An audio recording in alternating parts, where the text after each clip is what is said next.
Willow wasn't another fantasy movie, and it wasn't another project shoved out of Hollywood's sword fight and spell conveyor belt. It was George Lucas pursuing a dream that had resided in his mind since the 1970s, a world designed for a small hero with the largest heart.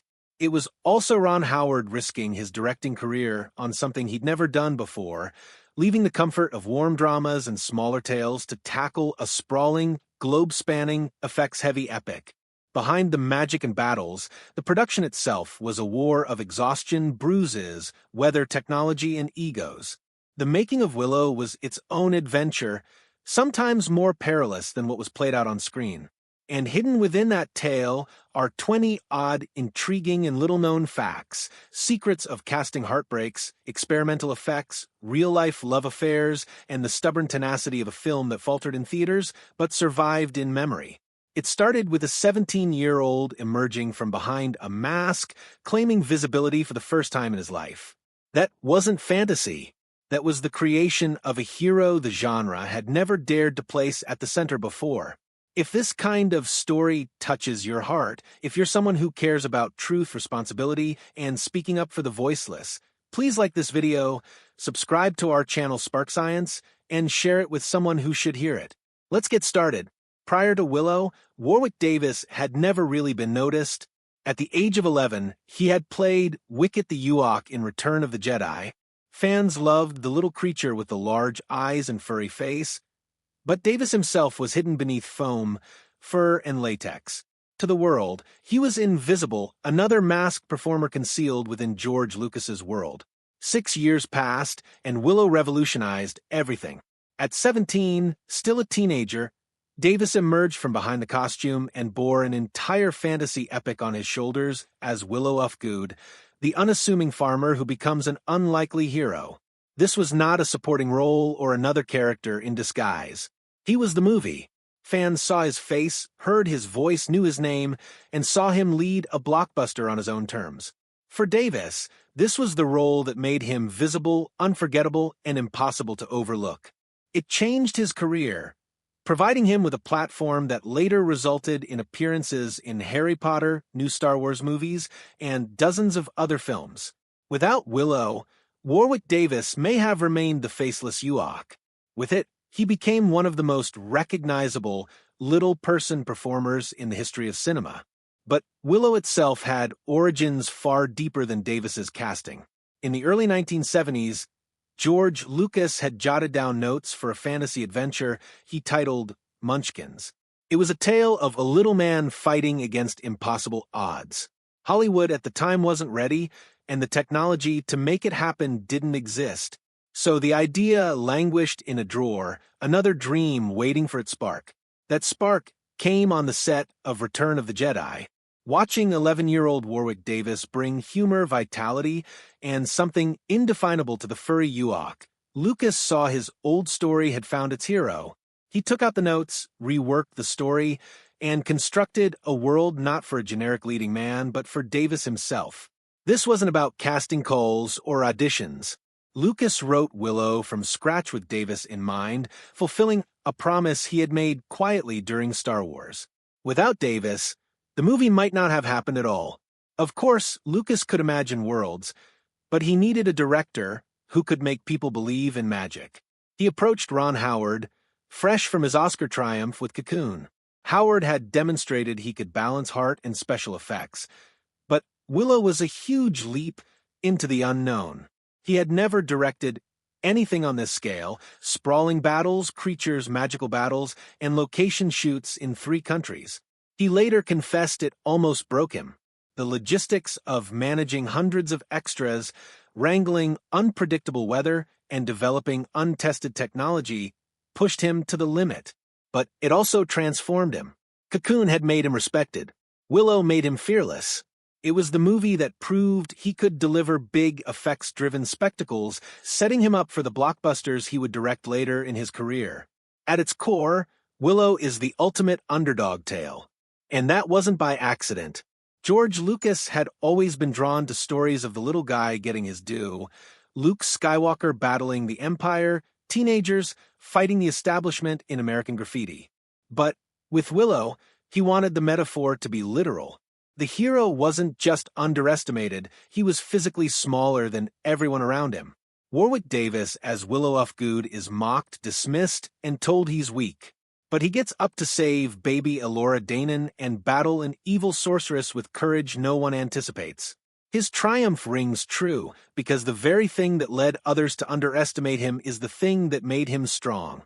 He wasn't chosen because he was the strongest or the bravest. He was chosen exactly because he wasn't. Of course, every great hero requires a foil, and in Willow that foil was Madmartigan, a cocky, charming rogue who stumbles into the role of reluctant hero. Val Kilmer's performance as Madmartigan is now iconic, but what's lesser known is that John Cusack almost got the part. In the mid-1980s, Cusack was gaining traction with movies like The Sure Thing and Better Off Dead. He desperately wanted Madmartigan to be his breakout role, fought hard for it, and walked away convinced he had aced the audition. But when the dust had settled, Kilmer landed the part. He brought swagger, wild humor, and an unpredictable energy that made the character unforgettable.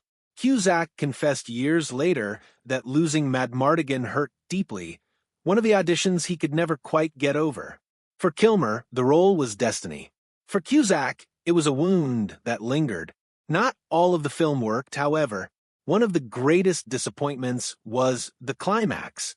The script had promised a frightening, towering dragon, something to match the greatest monsters of Star Wars. But when industrial light and magic attempted to bring it to life, it all fell apart. Miniatures and compositing reduced the beast to a small, awkward, almost toy-like creature. Even the crew referred to it in jest as the two-headed iguana. Instead of wonder, audiences were treated to camp. What was intended to be a stunning finale sputtered into one of the weakest visual moments of the film. The set itself was not safe, either.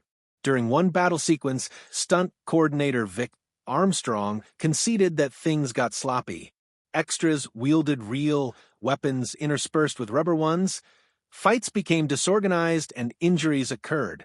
One performer departed with stitches, and even Warwick Davis, still a teenager, recalled the terror of being thrust into huge action scenes with horses, fire, mud, and swords clashing all around him. The fantasy may have appeared dazzling on screen, but behind the camera it was grueling and sometimes hazardous. For some cast members, Willow was as bruising as it was magical. The ambition carried over to geography. Unlike films limited to a backlit, Willow stretched across continents. England offered sound stages at Elstree Studios. Wales offered its rolling hills and fog-shrouded valleys. For the snowy finale, the cast and crew flew all the way to New Zealand, long before Peter Jackson made it Middle-earth. The logistics were brutal. Cast and crew fought jet lag, climate changes, and endless resets of equipment. For Warwick Davis, still a teenager, it was daunting to suddenly find himself halfway around the world experiencing landscapes and weather he had never known. The sweeping vistas on screen came at the expense of exhaustion in real life. Not everything worked with magic.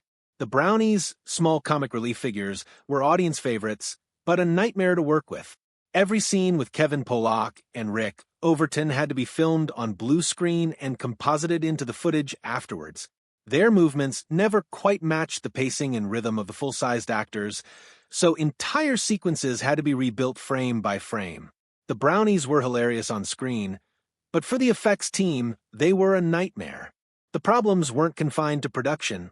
Even before the film opened, Willow had an uphill battle. Its first trailer was a disaster, ridiculed by critics who called it slow, derivative, and unimpressive.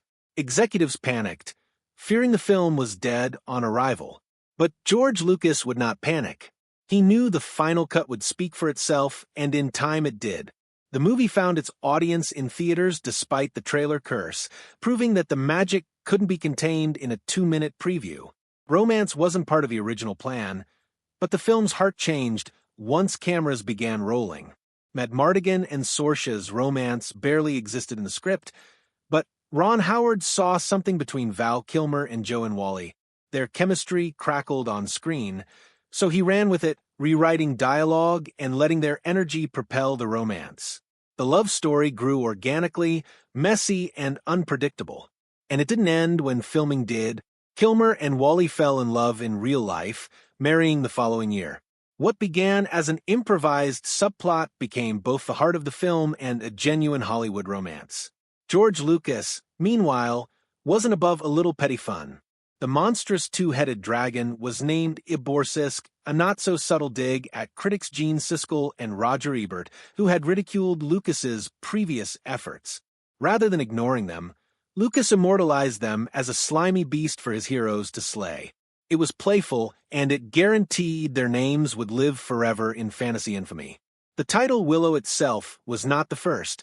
In Lucas's initial notes, the film was titled Munchkins, but as it expanded, he found the word was too closely associated with The Wizard of Oz and had a condescending tone toward little people. With one of the largest little people casts ever gathered for a Hollywood movie, Lucas desired respect at the heart of the tale.